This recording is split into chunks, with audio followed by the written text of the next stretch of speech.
दोस्तों, जयपुर के सवाई मानसिंह स्टेडियम में राजस्थान के सामने हैदराबाद की चुनौती थी। दोनों टीमें एक दूसरे को हराने के लिए किसी भी हद तक जाने के लिए तैयार थी। कोई भी अपनी हार बर्दाश्त नहीं कर सकती थी। ऐसे में दोनों के बीच होने वाला जबरदस्त घमासान देखने के लिए पूरा स्टेडियम खचाखच भरा हुआ था। इस मुकाबले में जब सिक्का उछला तो राजस्थान के कप्तान संजू सैमसन ने टॉस जीतकर पहले बल्लेबाजी करने का फैसला किया। दोस्तों, एक बार फिर अपनी टीम को तूफानी शुरुआत दिलाने के इरादे से यशस्वी जायसवाल के साथ जॉस बटलर की जोड़ी मैदान में उतरी। ये दोनों एक बार फिर अपनी टीम को विस्फोटक शुरुआत दिलाना चाहते थे और पहले ही ओवर से यशस्वी जायसवाल ने अपने तेवर दिखाने शुरू कर दिए। जी हां, टॉप नॉच फॉर्म में चल रहा ये बल्लेबाज तो हैदराबाद पर कहर बनकर टूट पड़ा। भुवनेश्वर कुमार का स्वागत ही उन्होंने आगे बढ़कर खतरनाक चौके से कर दिया था। तो इसी ओवर में उन्होंने अंतिम गेंद पर एक बार फिर चौका जड़कर पहले ओवर में ही हैदराबाद की धज्जियां उड़ानी शुरू कर दी थी। हालांकि दोस्तों, ये तो तूफान के पहले की शांति थी। दूसरे ओवर में तो उन्होंने गेंदबाज का करियर तबाह करने की ठान ली। गेंदबाजी करने आए मार्को जॉनसन, यह खिलाड़ी अपनी टीम को सफलता दिलाने के लिए जाना जाता है, लेकिन इस बार बारी थी जॉस बटलर की, जिन्होंने यशस्वी के ही अंदाज में लगातार 2 गेंदों पर 2 तूफानी चौके जड़कर अभी से हैदराबाद के पसीने छुड़ा दिए थे। वहीं गेंदबाजी तो दिशा दशा बिगड़ गई थी। नतीजा ये हुआ कि बटलर के बाद यशस्वी जायसवाल ने ओवर की अंतिम गेंद पर गगनचुंबी छक्का जड़कर मुकाबले को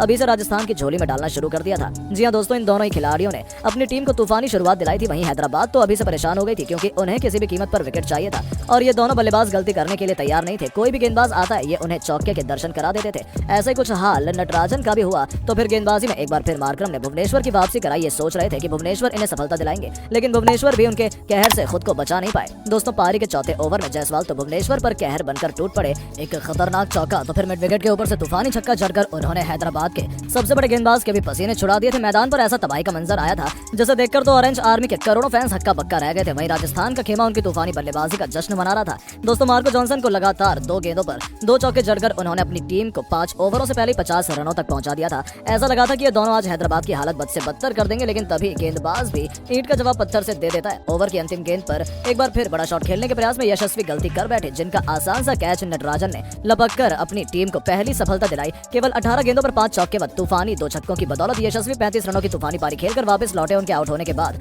अब मैदान में अपने बल्ले से तबाही मचाने आ चुके थे खुद कप्तान संजू सैमसन। हालांकि यशस्वी के आउट होने के बाद रनों की रफ्तार से लगाम सी लग गई। पावर प्ले के अंतिम ओवर में सैमसन ने आते ही चौके से अपना खाता खोलकर 6 ओवरों में अपनी टीम को 61 रनों तक पहुंचा दिया था। ये राजस्थान के लिए बेहद मजबूत शुरुआत थी, क्योंकि उनके 2 सबसे भरोसेमंद बल्लेबाज मैदान में मौजूद थे, जो रुकने के लिए तैयार नहीं थे। ये मुकाबला बराबरी का चल रहा था। जहां तक राजस्थान आ गई थी तो हैदराबाद में भी वापसी का बिगुल बच चुका था। दोस्तों, जैसे ही लग रहा था कि हैदराबाद मुकाबले में शिकंजा कस लेगी, संजू सैमसन ने अपना आक्रामक अंदाज दिखाना शुरू कर दिया। गेंदबाजी करने के लिए मयंक मार्कंडे आए थे और उनका स्वागत ही संजू सैमसन ने तूफानी छक्के से कर दिया था। लेकिन ये तो केवल शुरुआत थी। अगली गेंद पर एक बार फिर सैमसन ने कब्र के ऊपर से तूफानी छक्का बटोरकर पूरे स्टेडियम में जोश की नई लहर दौड़ा दी थी। वहीं हैदराबाद तो अपनी आंखों पर भरोसा नहीं कर पा रही थी, क्योंकि कप्तान सैमसन ने अचानक से मुकाबले का रुख पलट दिया था। दोस्तों, 9 ओवरों के हैदराबाद में 95 रन बना लिए थे। ये दोनों तूफानी बल्लेबाजी कर रहे थे। ऐसे में राजस्थान कम से कम 200 रन बनाकर पहली पारी में हैदराबाद को मुकाबले से बाहर करने का दम रखती है। तो वहीं हैदराबाद के पास में विस्फोटक बल्लेबाजी और घातक गेंदबाजी है। ऐसे में ये मुकाबला एक बार फिर अंतिम ओवर तक जाएगा। लेकिन दोस्तों, आपको क्या लगता है कि हैदराबाद और राजस्थान में कौन सी टीम प्लेऑफ में क्वालिफाई करेगी? नीचे कमेंट करके जरूर बताएं और ऐसी शानदार खबरों के लिए चैनल को सब्सक्राइब जरूर करें।